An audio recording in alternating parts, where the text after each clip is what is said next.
Hola, que Dios te bendiga. Seas muy bienvenido en este día. En primer lugar, le damos gracias a Dios por permitirnos vivir otro día. Así que ahí, donde tú estás, empieza a agradecerle al Señor. Disfruta este día que Dios te ha otorgado. Y quiero contarte, nos ha llegado un hermoso audio de gratitud. Viene de Caldera, de Bertita. Qué impactante fue la noticia que recibió en el año 2018 cuando le declaran cáncer de mama. Y ahí ella nos va a ir contando. Así que pone atención. Mi nombre es Berta. Soy de Caldera. Pertenezco a la iglesia Gracia y Paz, pero quiero contarles mi testimonio. En el año 2018 fui a hacerme por primera vez una mamografía, en la cual salió que tenía un nódulo en el pecho derecho. Por ese motivo, el doctor de Caldera lo vio y así como la nada me dijo que yo tenía cáncer. Por lo cual lo pasamos muy mal mi madre y yo. Al día siguiente fuimos a ver a un médico particular, el cual me mandó a hacerme una biopsia. Cuando fuimos a ver el resultado, el médico nos dijo que estuviéramos tranquilas, porque lo que yo tenía era benigno, o sea, que me confirmó que no tenía cáncer. Es por eso que en el año 2019 yo les di las gracias a mi Dios Jehová y mi Señor Jesucristo por todo lo que hacen por mí y mi familia cada día. Y también les agradecí a todos ustedes por sus oraciones. Desde esa fecha hasta ahora, por medio del hospital, el doctor Holzafer me siguió tratando una vez al año. Pero el 27 de mayo del 2022, el doctor me dio confirmado de que no era necesario seguirme tratando con él, ya que dijo que no tenía cáncer y me dio el alta.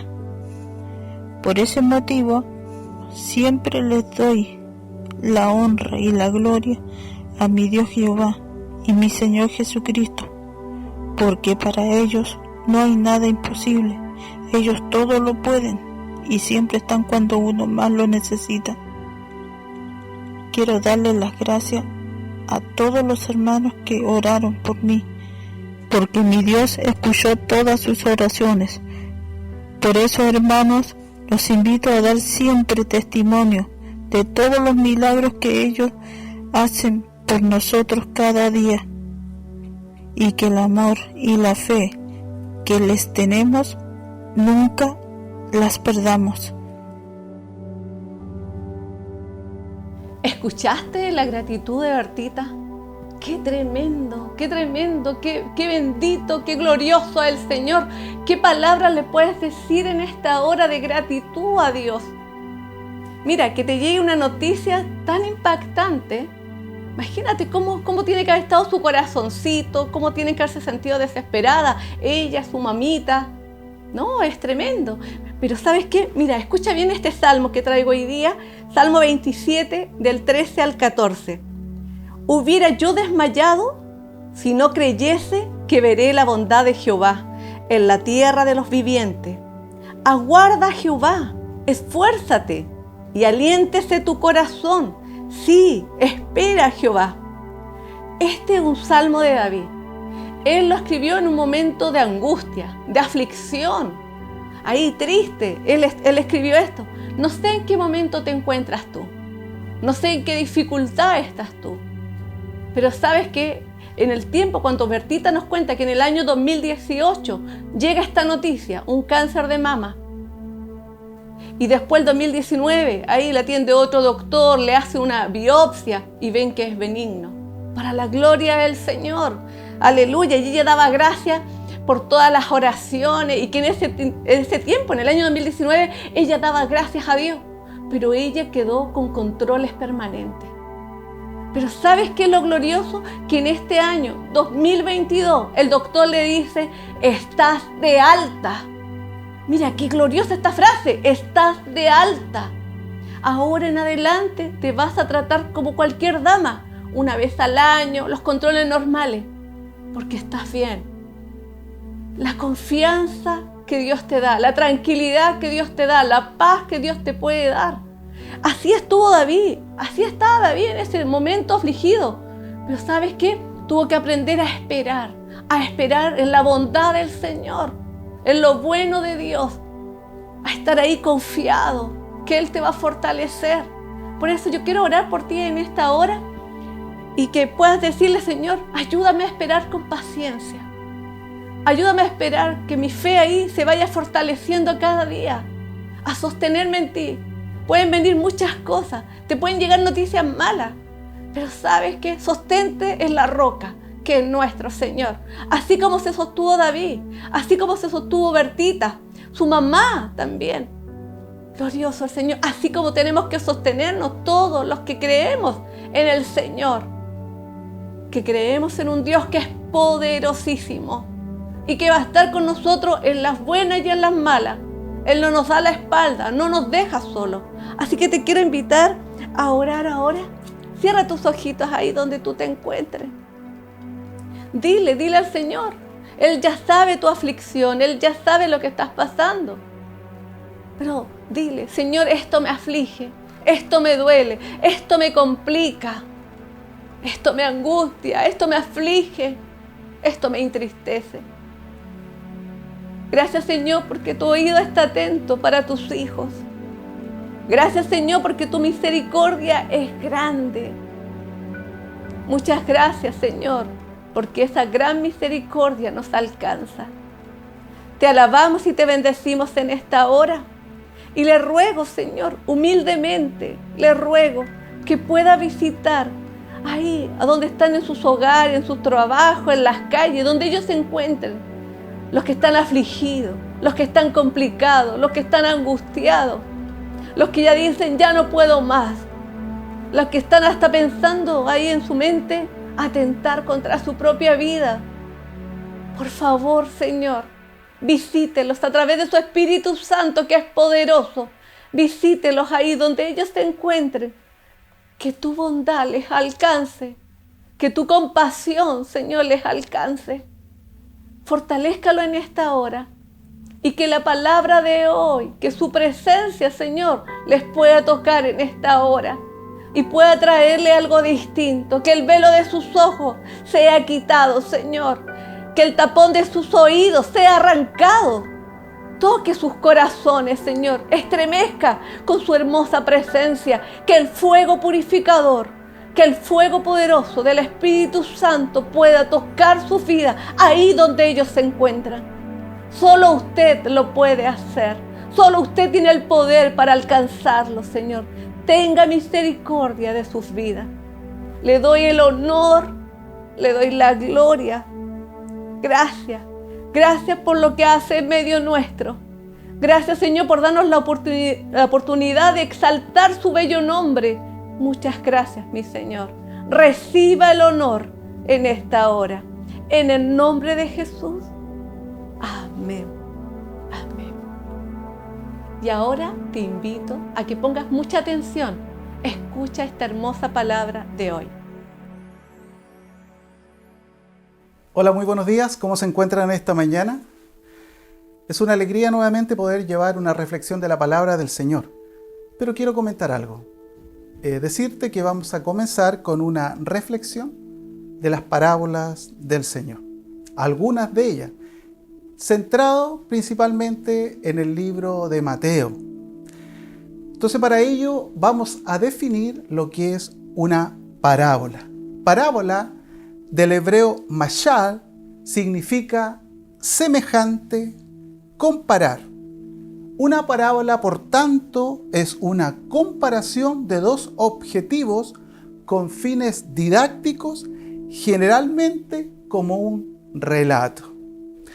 Podemos decir entonces que lo que busca la parábola es realizar una comparación para traernos o revelarnos las verdades espirituales. Algunos objetivos de las parábolas: número 1, enseñar; número 2, corregir; Número 3, instruir. Número 4, formar.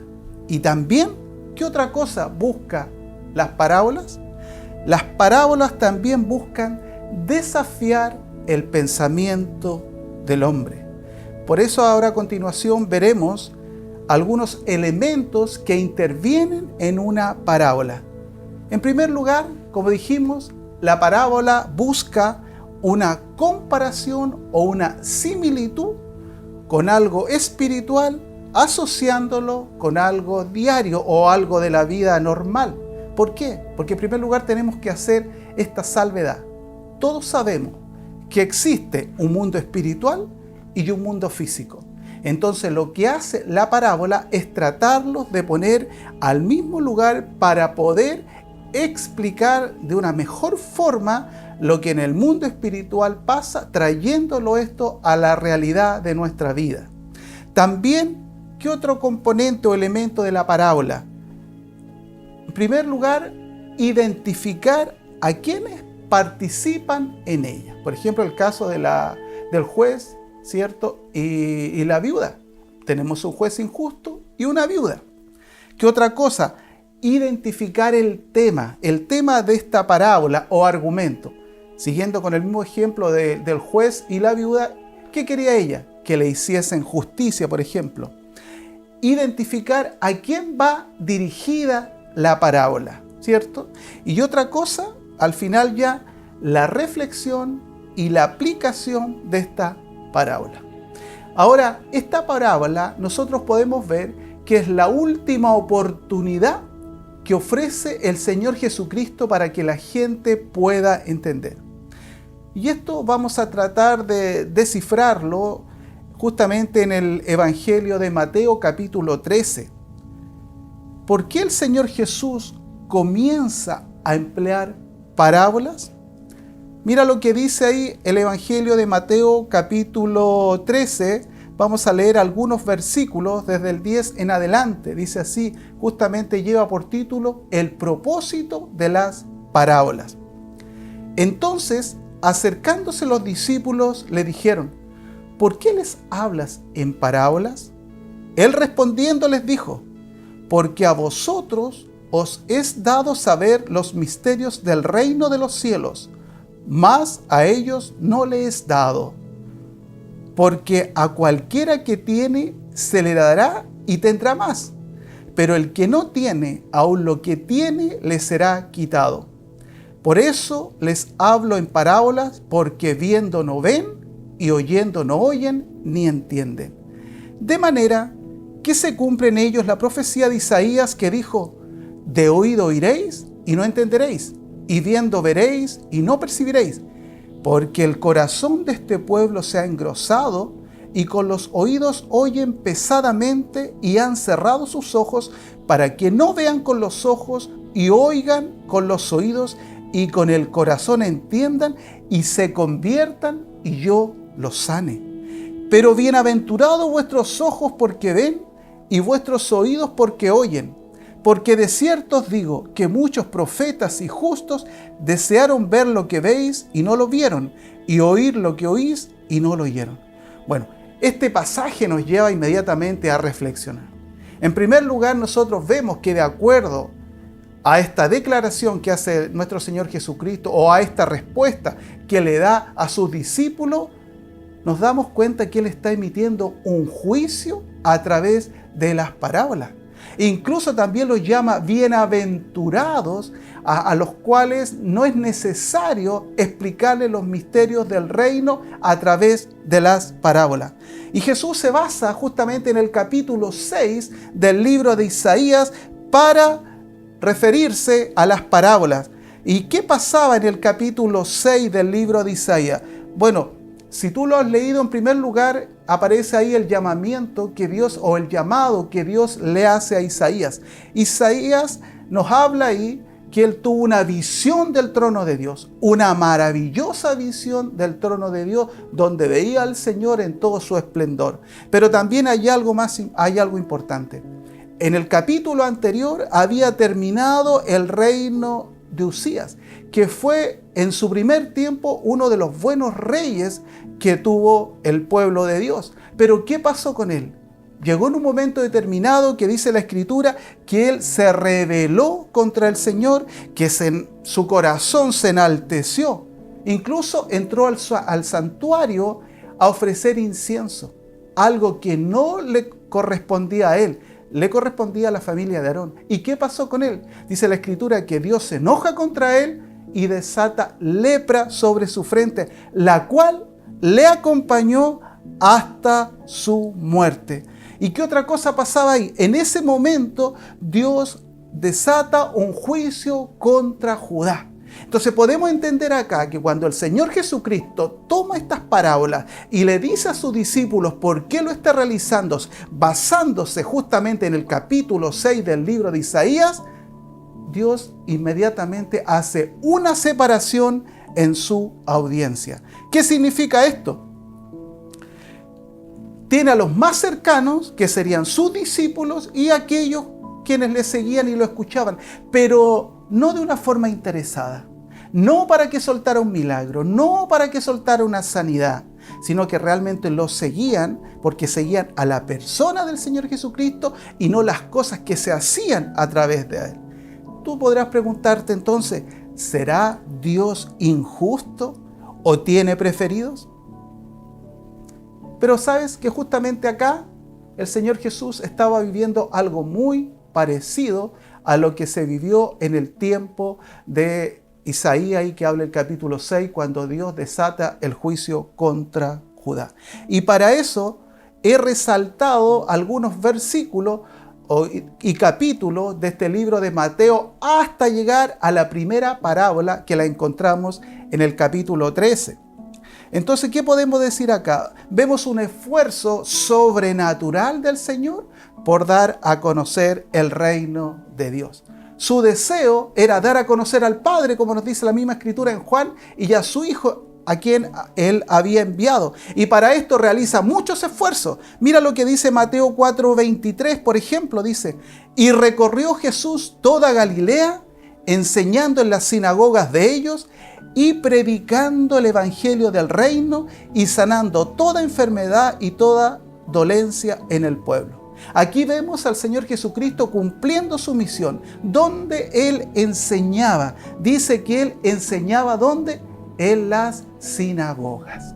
Iba directamente a las sinagogas a enseñar. Y además dice que predicaba el evangelio del reino. ¿Cuál es el evangelio del reino? Dios viniendo con poder, con autoridad, manifestando a su Padre aquí en la tierra. ¿Y qué otra cosa hacía? Dice, y sanando toda enfermedad y toda dolencia en el pueblo. Vemos acá a nuestro Señor Jesucristo cumpliendo la labor para la cual había sido enviado. Después de esto, incluso ahí en el capítulo 5 se va al monte a orar y ahí comienza a declararle las bienaventuranzas. ¿Y qué estaba haciendo el Señor? Le estaba diciendo a su pueblo, o a todos los que lo oían en realidad, cómo deberían comportarse, lo que significaba ser un seguidor de Dios. Y vemos aquí al Señor Jesucristo enseñando a judíos y gentiles. También en el capítulo 6 de este mismo libro le enseña a orar. Sus discípulos le piden, Señor, enséñanos a orar, y Él les manifiesta y les revela cómo deben orar, cómo deben dirigirse al Padre, cómo deben considerarlo como su Padre, entender que Dios está más cercano de lo que ellos mismos piensan. Entonces, en estos pasajes, estamos recién acá, podemos ver a nuestro Señor Jesucristo colocando todo su esfuerzo, empeño y esmero para que las personas conozcan al Señor y, por supuesto, a su reino. Y otra cosa importante, los motiva a depender de Dios. Su motivación era creer y aceptar el reino de Dios. Los llama a buscar el reino de Dios. Eso lo puedes ver posteriormente ahí en Mateo 6:33. En el fondo les dice, aprendan a depender exclusivamente de Dios. Desea que todos los que oyen entiendan que su Padre desea el bien para cada uno de ellos. Pero nos encontramos con una sorpresa de acuerdo a estos relatos que estamos viendo en este momento. En primer lugar, vemos acá que los primeros que reciben y aceptan el llamado son dos personas que no tienen nada que ver con su pueblo. Número 1 es un leproso y número 2 es un centurión romano. Mira, Romanos 8:2 dice así: y aquí vino un leproso y se postró ante él diciendo: Señor, si quieres puedes limpiarme. Aquí vemos la actitud de este hombre leproso. Vemos que él coloca todo su anhelo en el Señor.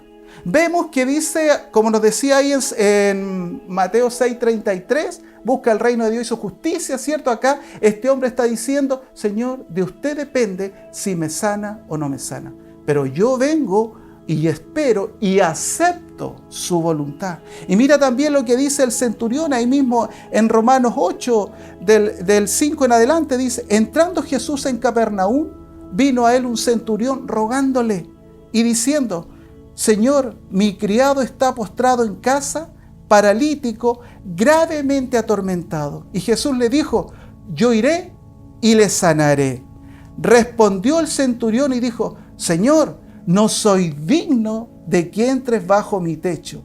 Solo di la palabra y mi criado sanará. Al oír Jesús se maravilló y dijo a los que le seguían: de cierto os digo que ni aún en Israel he hallado tanta fe.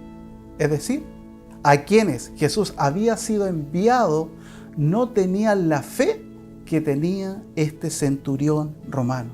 Y vemos que de acuerdo a esta descripción que hace el Señor Jesucristo de este centurión, de este hombre que lo sorprende con su fe, declara inmediatamente un juicio sobre su pueblo. Y dice así: y os digo que vendrán muchos del oriente y del occidente y se sentarán con Abraham e Isaac y Jacob en el reino de los cielos.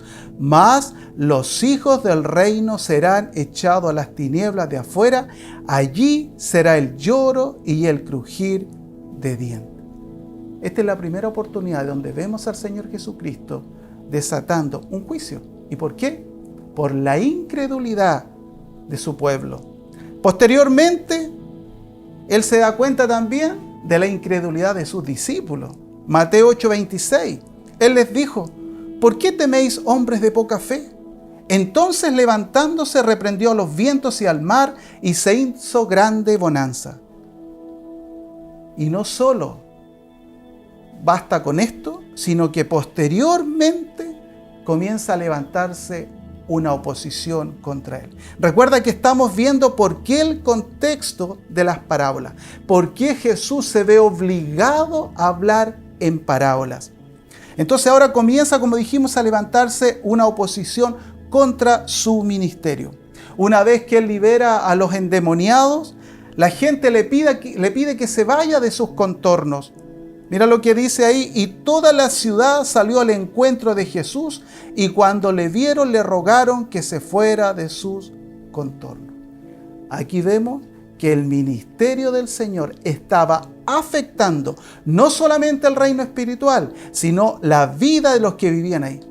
¿Cuántos amados a veces hacen esto? Cuando ven que el reino del Señor empieza a entrar a tu vida y tú empiezas a resistir el reino, a ponerle oposición al reino y empiezas a poner dificultades para servir al Señor. Bueno, aquí estos hombres a los cuales Dios había liberado, en vez de gozarse con ellos, alegrarse con ellos, de haber quedado libres de esos demonios que lo atormentaban, ¿qué hacen ellos? Le dicen: mejor ándate de acá. No nos haces bien. ¿Por qué? Porque está afectando nuestras finanzas. ¿Cuántos, algunos se ven afectados por sus finanzas? Dicen: no, porque si voy a la iglesia, no voy a ir a trabajar. O tengo que hacer esto otro. Y postergan al Señor. Bueno, aquí cuando estos cerdos se precipitaron, ellos dijeron: chuta, no afectó el bolsillo. ¿Cuántos dejan al Señor porque le dan más importancia a su bolsillo? Continuando, también después vemos la oposición de los escribas. Mateo 9 del 1 al 3. Entonces, entrando Jesús en la barca, pasó al otro lado y vino a su ciudad, y sucedió que le trajeron un paralítico tendido sobre una cama, y al ver Jesús la fe de ellos, dijo al paralítico: ten ánimo, hijo, tus pecados te son perdonados. Entonces algunos de los escribas decían dentro de sí, este blasfema. Mira acá, mira lo que hacen los escribas, lo llaman blasfemo. Es decir, le están diciendo, tú eres irreverente con Dios. Tú estás injuriando al Señor. ¿Y qué había hecho el Señor Jesucristo? Había visto la fe en unos amigos de un paralítico que dice la Escritura que abrieron el techo, bajaron a este hombre, lo pusieron a los pies del Señor y antes que tocar el suelo, Dios desata sanidad espiritual y sanidad física. Y eso les molestó y lo llamaron un blasfemo. Continuamos, ahí mismo Mateo 9:11. Cuando vieron esto, los fariseos dijeron a los discípulos, ¿por qué come vuestro maestro con los publicanos y pecadores? También cuando él llama a Mateo lo invita a su casa, lo invita a comer. Y ahí comienzan a cuestionar a nuestro Señor Jesucristo. Incluso los discípulos de Juan y los fariseos también lo cuestionaban. ¿Por qué? Porque no ayunaban. Esa era otra cosa. Estaban cuestionando al Señor por sus discípulos. Ya no era un ataque solo contra él, sino que le sacaban cosas en cara y decir, tus discípulos no hacen como los discípulos de Juan y los fariseos, que ellos ayunan y los tuyos no ayunan. Y todos sabemos la respuesta que le da ahí nuestro Señor Jesucristo. Dice así entonces, otra cosa, también cuando libera a otro hombre de un demonio, lo llaman Belcebú, Mateo 9:34. Pero los fariseos decían, por el príncipe de los demonios, echa fuera a los demonios. El Señor Jesús seguía haciendo lo que vimos al comienzo. A pesar de recibir todas estas oposiciones, a pesar de ver toda la incredulidad, a pesar de ver que solamente 2 personas que no eran de su pueblo, el leproso y el centurión, realmente demostraron fe, él siguió adelante con su ministerio. Mateo 9, 35 y 36. Y vuelve, es como que comenzáramos nuevamente a leer este libro. Y dice así, recorría Jesús todas las ciudades y aldeas, enseñando en las sinagogas de ellos y predicando el evangelio del reino y sanando toda enfermedad y toda dolencia en el pueblo. Así comenzó el Señor Jesucristo a manifestarse. Y a pesar de toda esta oposición, siguió adelante. A pesar quizás de haber tenido en ese momento, podríamos decir, 2 personas que realmente creían en Él, siguió adelante. No se desanimó, no se desmotivó, por el contrario, Él seguía, dice, recorriendo ciudades y aldeas y enseñando aún en las sinagogas, predicando el evangelio y sanando enfermedad y dolencia en el pueblo. Y además muestra su corazón y dice, y al ver las multitudes tuvo compasión de ellas porque estaban desamparadas y dispersas como ovejas que no tienen pastor. Entonces ahora Jesús, una vez que ve todo esto, comienza a enfocarse en su audiencia para continuar su misión. Y llama a sus discípulos. Antes le dice, mire, la mies es mucha, necesitamos obreros, rogad al Señor de la mies que envíe obreros a su mies. Mira lo que dice ahí Mateo 10, 5 al 7, dice, a estos 2 envió Jesús y les dio instrucciones diciendo, por camino de gentiles no vayáis, y en ciudades samaritanos no entréis, sino id ante las ovejas perdidas de la casa de Israel, y yendo predicad diciendo, el reino de los cielos se ha acercado. Jesús ya no va a la sinagoga, Jesús ya cambia el lugar, ya cambia el escenario, y les dice a sus discípulos, vayan a las ovejas perdidas de la casa de Israel. Vayan a estas que no se congregan acá, vayan a las que están fuera, vayan por los caminos, pero no por cualquier camino, porque ahí le está diciendo claramente dónde deben ir, las instrucciones que le da. Le dice, envió Jesús diciendo, por camino de gentiles no vayáis. Recuerden que había un camino de gentiles y un camino también para los judíos hebreos. Y en ciudades samaritanos no entráis. Samaritanos, recuerdan que esos fueron los que llevaron al exilio a Babilonia y ahí se contagiaron y trajeron costumbres que no eran buenas. Entonces enfatiza, sino id ante las sino id antes a las ovejas perdidas de la casa de Israel. Mira el Señor, vayan hasta el último rincón, vayan al lugar más extremo y traigan a las ovejas que están perdidas. Y yendo, este era el mensaje, y yendo predicad diciendo, el reino de los cielos se ha acercado. Eso es, ese es el mensaje. El reino de los cielos se ha acercado. Y después les da instrucciones: sanar leprosos, sanar enfermos, echar fuera demonios, y todo lo que dice ahí el Señor. Cómo comisiona a los discípulos, cómo ora por ellos y les da ese poder y autoridad. ¿Para qué? Para que traigan a las ovejas perdidas de la casa de Israel. Primero a ellas. Continuando, posteriormente también les dice a sus discípulos, en realidad lo que está diciendo él es advertirle de las persecuciones que vendrán. Mateo 10:16, he aquí yo os envío como ovejas en medio de lobos, sed pues prudentes como serpientes y sencillos como palomas. Aquí le está diciendo cómo deben comportarse en el mundo en el cual van a enfrentar. No va a ser fácil. Dice, y aquí yo os envío como ovejas en medio de lobos. El mundo al cual ustedes van a ir, lógicamente, los van a querer devorar. Pero ¿qué les dice? Sean prudentes como serpientes. No peleen con nadie. Y sencillo. Sean humildes. No anden argumentando nada. Su mensaje es uno. El reino de Dios se ha acercado. Ahora, siguiendo más adelante, él se da cuenta cómo lo ven a él y a Juan. Mateo 11:18 dice, porque vino Juan que ni comía ni bebía, y dicen, demonio tiene. Ya estaban hablando mal también de Juan. Es un endemoniado, estaban diciendo de Juan. Y de él, ¿qué decían? Vino el Hijo del Hombre que come y bebe, y dicen, he aquí un hombre comilón y bebedor de vino, amigo de publicanos y pecadores.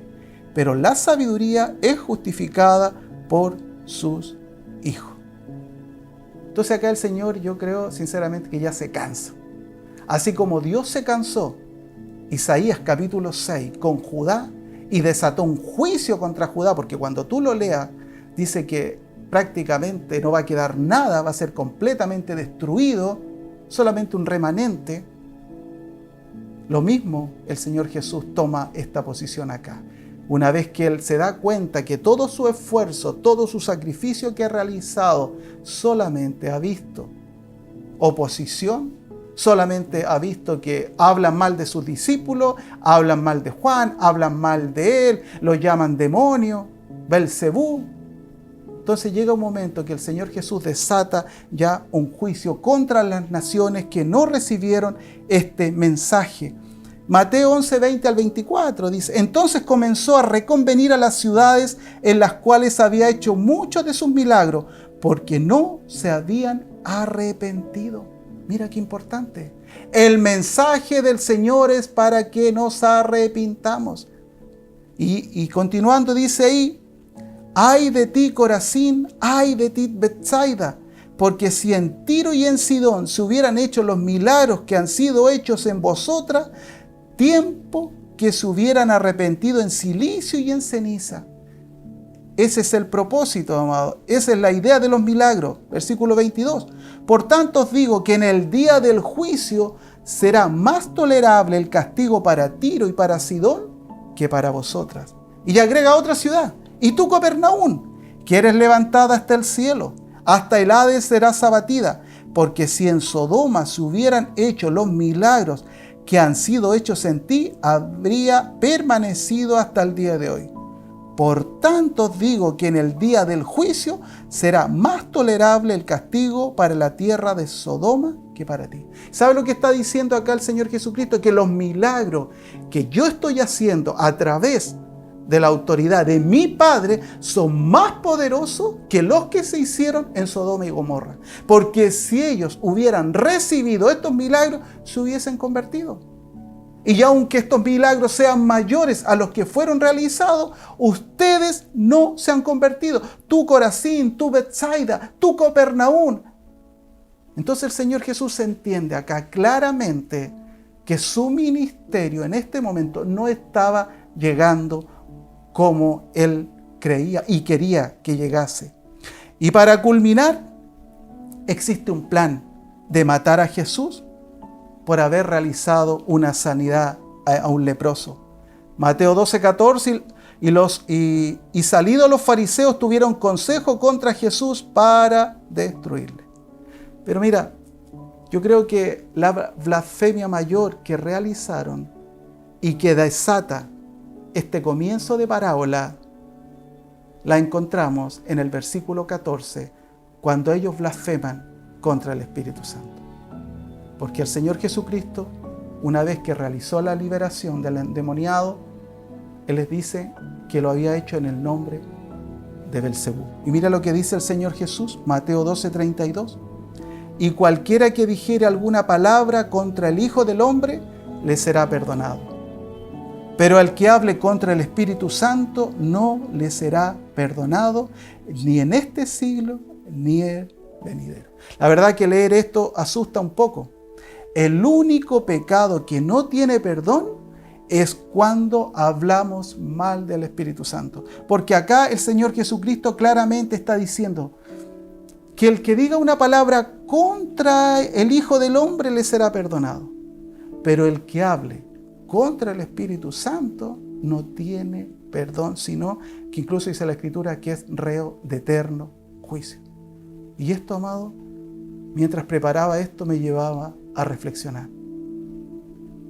Nosotros hemos blasfemado contra el Espíritu Santo. A lo mejor tú puedes decir, de boca no, pero en alguna actitud. Y la palabra acá es clara y nos dice que la blasfemia contra el Espíritu Santo no será perdonada. No será perdonada.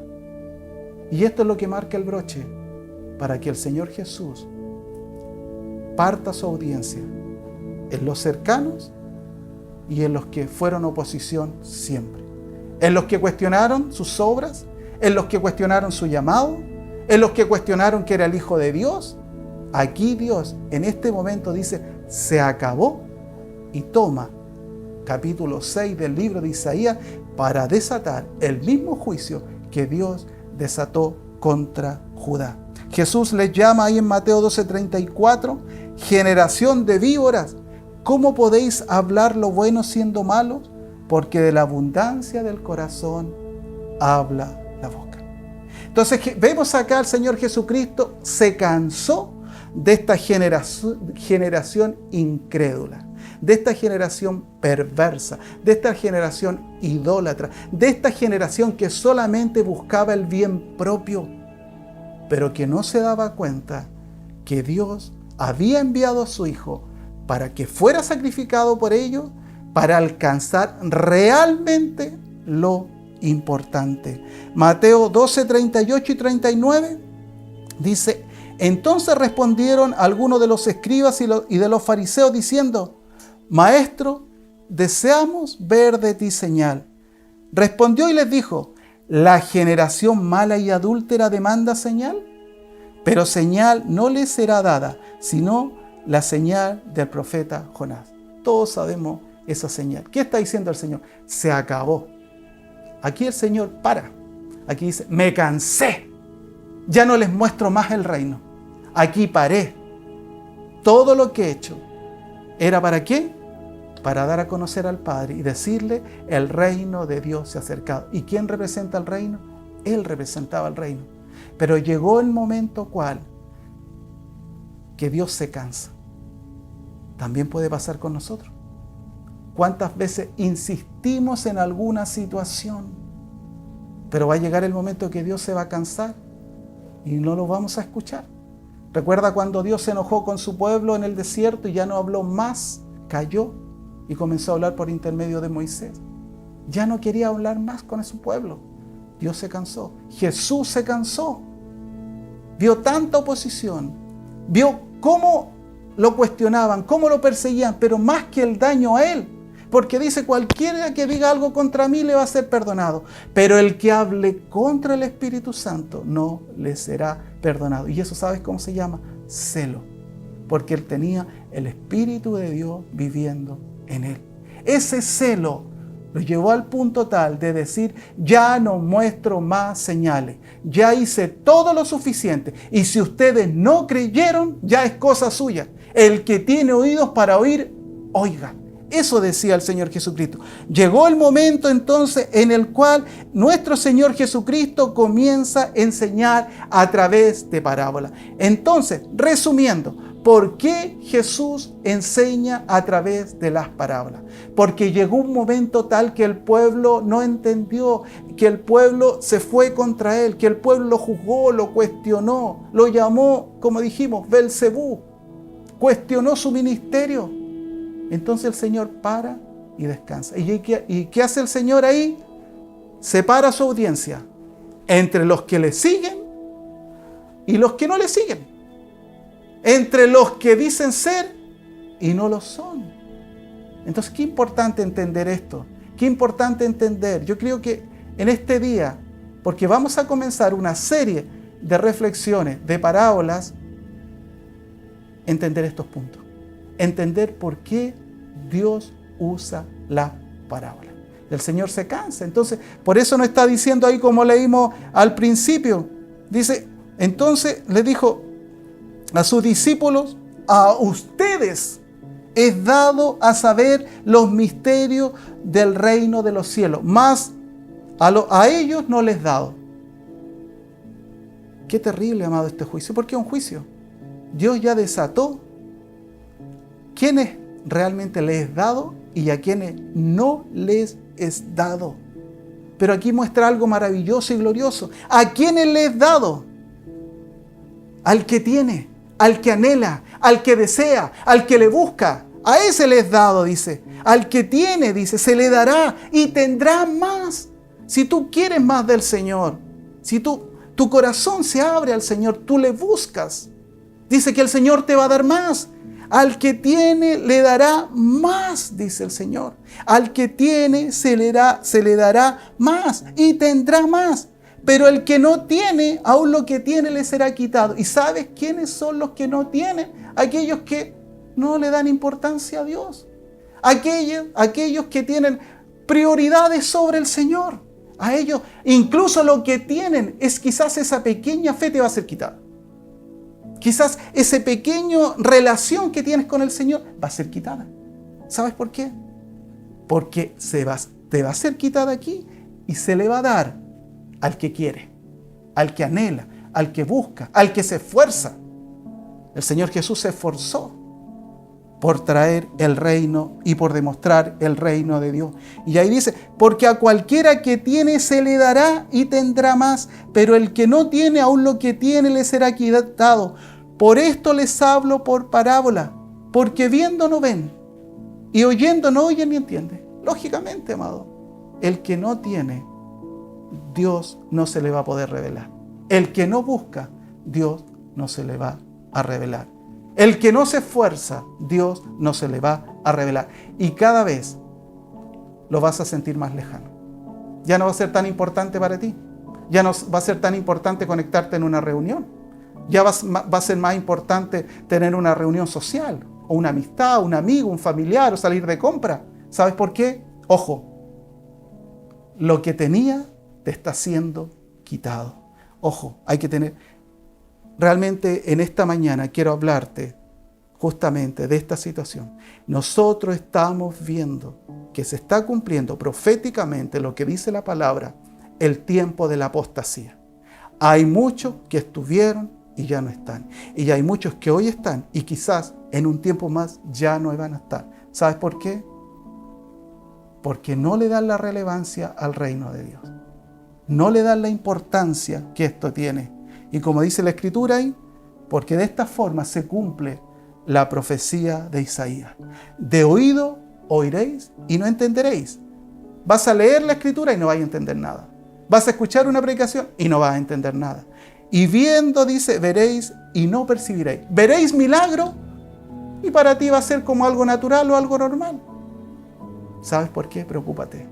Porque algo te está siendo quitado. ¿Y por qué? La respuesta dice, porque el corazón de este pueblo se ha engrosado. El corazón de este pueblo, dice, se ha engrosado y con ellos, y con los oídos oyen pesadamente. O sea, el corazón se llenó de otras cosas. El corazón del hombre se llena de vanidades, se llena de planes. Está bien tener, pero todo en su medida. Y cuando el corazón del hombre se engrosa, significa que tú lo estás llenando con otras cosas. Y Dios, que debería tener la preeminencia en tu vida, el primer lugar en tu vida, ya no tiene espacio para habitar.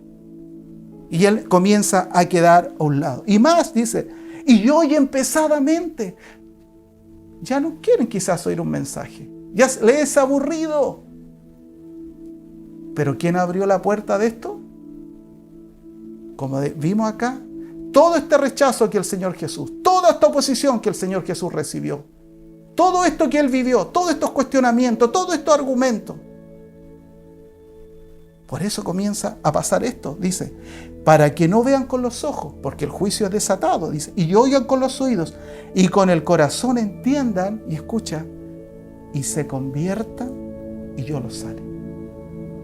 Conviertan, y yo los sane. O sea, ni siquiera van a poder volver al estado anterior, y menos recibir una sanidad. Y estamos hablando de esa sanidad espiritual. Entonces, ¿cuál es el desafío? ¿Cuál es la audiencia? ¿A cuál perteneces? ¿A cuál pertenecemos? ¿A los más cercanos o a los que oyen pesadamente? ¿A los que tienen el corazón dispuesto y preparado para el Señor? ¿O los que el corazón ya se les ha engrosado? Están llenos de cosas, están llenos del mundo. Ya no queda espacio para el Señor. Ya no te cae en el corazón el Señor. Tienes tantas cosas en tu vida que el Señor ya no tiene espacio para habitar en ti. Así que en esta mañana deseo hacer un llamado. Y como les decía, vamos a hacer una reflexión de las parábolas, entendiendo por qué el Señor Jesús habla en parábolas. La parábola hay que entenderla como un juicio. De ahí nace. Una vez que blasfeman contra el Espíritu Santo, Dios desata y comienza a hablar por parábola. Así que deseo hacer un llamado en este día. Todo aquel que aún ahí en su corazón sienta la necesidad de Dios, te voy a pedir que repitas una oración después de mí. Cierra tus ojos ahí donde estás. Padre, en el nombre de nuestro Señor Jesucristo, te abro mi corazón en esta mañana para recibirte como mi Salvador. Te confieso mis pecados y mi dependencia de usted. En el nombre de Jesús. Amén y amén. Déjame orar. Padre, oro por todos aquellos que quizás como este leproso, que quizás como ese centurión romano, vienen a usted en este día entendiendo que solamente en usted están completos. Que desate, Señor, su hermosa presencia y su Espíritu Santo los selle y sean fortalecidos y renovados en el poder de su Espíritu. En el nombre de Jesús, amén y amén. Y también quiero hacer un llamado a la iglesia. Y este llamado es el siguiente. ¿De cuál audiencia eres? ¿De la audiencia que se conforma con ciertas cosas? ¿De la audiencia que le dice al Señor después, no tengo tiempo? ¿De la audiencia que lo posterga? ¿De la audiencia que dice, no, esto es para otro tiempo? ¿O de la audiencia que se sienta a los pies del Mesías y lo escucha? Así que te pido que en este día y donde tú estás puedas reflexionar. Y si es el momento que tengas que volver, que arrepentirte, que convertirte para que seas sanado, es la oportunidad. Quizás todos, amados, hemos pasado por etapas en nuestras vidas, pero estamos viviendo tiempos muy, muy difíciles. Y si tú hoy no despiertas, vas a ver tu vida espiritual arruinada. Yo no estoy hablando que si pierdes o no pierdes la salvación. Estoy hablando que tu vida espiritual se va a ver arruinada si no hay un cambio en tu vida. Si no hay un esfuerzo de tu parte. Del hombre son las disposiciones del corazón. Dios no va a hacer más de lo que tú le permitas hacer. si tú le das ese espacio, si tú le das ese tiempo, Dios se va a glorificar en tu vida. Así que permíteme orar por todos aquellos que hoy dicen: Señor, no quiero que mi corazón se engrose. No quiero oír pesadamente. No quiero, cuando lea la Escritura, no entenderla. Quiero orar y pedir que el Espíritu Santo comience a trabajar en nuestras vidas y nos ayude, nos haga sensibles y también nos haga pequeños y débiles delante de Él para reconocer nuestra dependencia. Padre, oro por tu iglesia en esta mañana.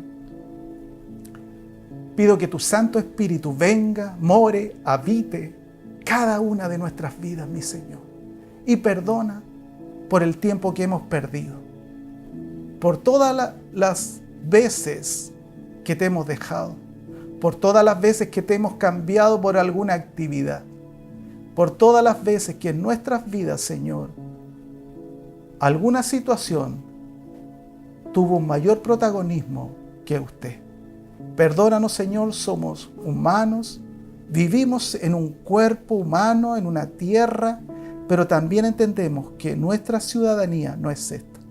Revélanos, Señor, en esta hora, Padre, que te necesitamos, sobre todo en este tiempo que estamos viviendo, sobre todo lo que viene, porque entendemos que los tiempos ya no van a mejorar, porque entendemos, Señor, que todo se está preparando para tu venida, porque estamos entendiendo, Señor, que si nosotros no nos levantamos, Señor, como tus hijos, también, Dios mío, nuestras familias pueden verse afectadas, nuestros niños, nuestras generaciones. Ayúdanos, Señor, a levantarnos en autoridad.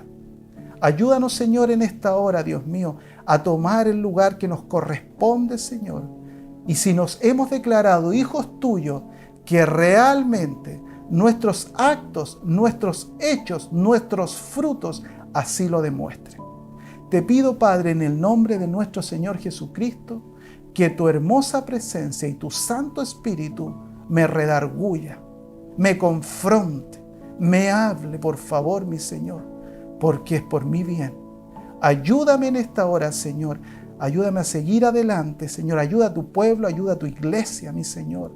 Levántanos, sacúdenos, Señor, en el nombre de nuestro Señor Jesucristo. Que no tenga que venir así como vino Satanás sobre Pedro y lo zarandeó, Señor. Que no sea necesario, mi Señor, sino que hoy nos levantemos, Señor, y entendamos que hemos sido llamados, Señor, que usted nos escogió con proyectos, planes, propósitos, y también nos rescató, nos liberó, nos sanó, nos compró, nos restauró, Padre, en este tiempo. Y entender que este no es el último tiempo, sino que este es un paso para lo que vamos a vivir y a experimentar en la eternidad. Fortalece a tu pueblo, levanta hombres y mujeres, niños, jóvenes, Señor, llenos de fe, de autoridad, guerreros en tu nombre, mi Señor, que no se abatan por las circunstancias, que no se abatan por las situaciones, Dios mío, que no se vean disminuidos, Señor, por el contrario, sean fortalecidos en usted, Dios, y tengan la autoridad y de reprender al enemigo y declarar, Padre, en el nombre de nuestro Señor Jesús, como lo hizo ahí, Señor, en la tentación, cuando Satanás le ofreció el mundo entero y todas las cosas, él dijo a quién servía y a lo único que le importaba servir, no le importaba a nadie más, Señor. Gracias, Padre, en el nombre de nuestro Señor Jesús. Amén y amén. Bueno, esto es una introducción de las futuras parábolas que revisaremos.